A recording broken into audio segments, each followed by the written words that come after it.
Chers frères et sœurs, bonjour. Je suis heureux de pouvoir partager avec vous pendant quelques minutes la parole de Dieu, une pensée très simple autour de l'Écriture, une exhortation de la part de notre Seigneur Jésus-Christ.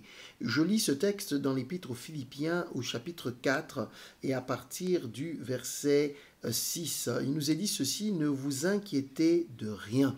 Voilà une parole qui nous parle aux uns comme aux autres, qui en effet n'a jamais été sujet à l'inquiétude, et peut-être même qu'au moment où cette vidéo vous la regardez, vous êtes inquiet pour quelques sujets, à cause de quelques situations, que sais-je encore. Le conseil de la parole de Dieu, c'est ne vous inquiétez de rien, c'est-à-dire ne vous laissez pas envahir par l'inquiétude, ne laissez pas votre préoccupation prendre le dessus sur votre vie. Ne vous inquiétez de rien, nous renvoie à une confiance, à une forme d'assurance, à la conscience que quelqu'un, quelque part, contrôle toute chose, et nous savons de qui il s'agit de notre Seigneur Jésus-Christ.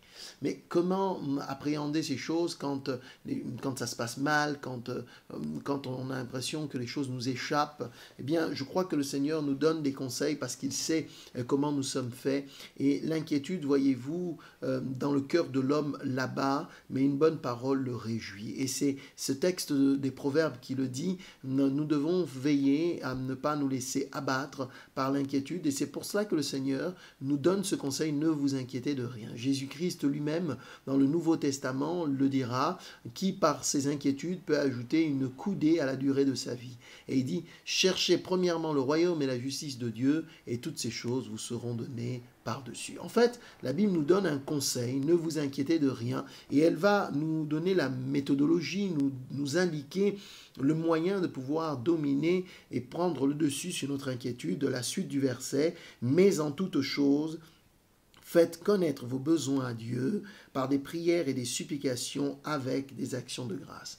En toute chose, faites connaître vos besoins à Dieu. Il s'agit donc de ne pas se laisser envahir par l'inquiétude qui nous place donc dans l'abattement, qui nous paralyse, qui nous empêche de réfléchir, mais bien au contraire, la Bible nous dit: faites connaître vos besoins à Dieu. Il s'agit de décider, de ne pas se laisser entraîner dans une attitude passive et destructrice qui est celle de l'inquiétude, mais au contraire d'être dans une attitude active, d'entrer dans l'action qui est celle de la prière. Il est dit: faites connaître vos besoins. Les besoins sont source parfois d'inquiétude parce qu'ils ont besoin d'être satisfaits, parce qu'il y a des circonstances, et pour la vie en général, eh bien, quand on n'obtient pas ce que l'on désire, il y a de l'inquiétude dans notre cœur. Le Seigneur nous dit: mais ne te laisse pas envahir par l'inquiétude, mets-toi en action, ne te laisse pas abattre, ne te laisse pas dominer par l'inquiétude, parce qu'elle a cet effet pervers sur nous, c'est de nous paralyser. Eh bien, la foi, la prière nous pousse à l'action. Donc, faites connaître vos besoins à Dieu par des prières et des supplications,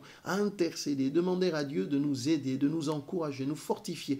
Et je mettrai ce texte en parallèle avec cet autre verset que vous connaissiez dans la première épître de Paul aux Thessaloniciens, au chapitre 5 et au verset 17, 3 mots: priez sans cesse. 3 mots: priez sans cesse. Et je me disais, en méditant sur cela, que Paul avait bien compris que notre vie chrétienne est faite parfois de circonstances qui ne sont pas simples. L'inquiétude peut surgir et être présente, mais refusons de nous laisser inquiéter, parce qu'encore une fois, l'inquiétude paralyse.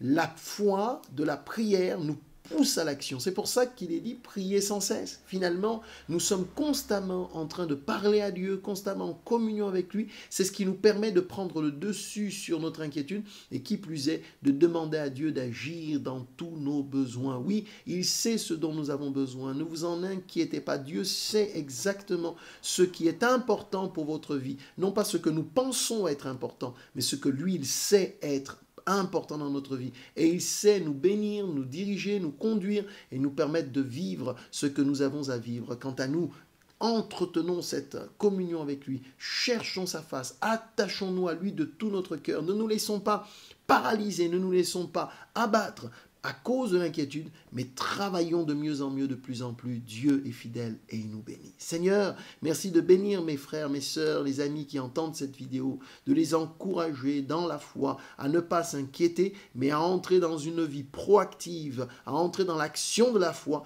pour obtenir de grandes victoires au nom de Jésus.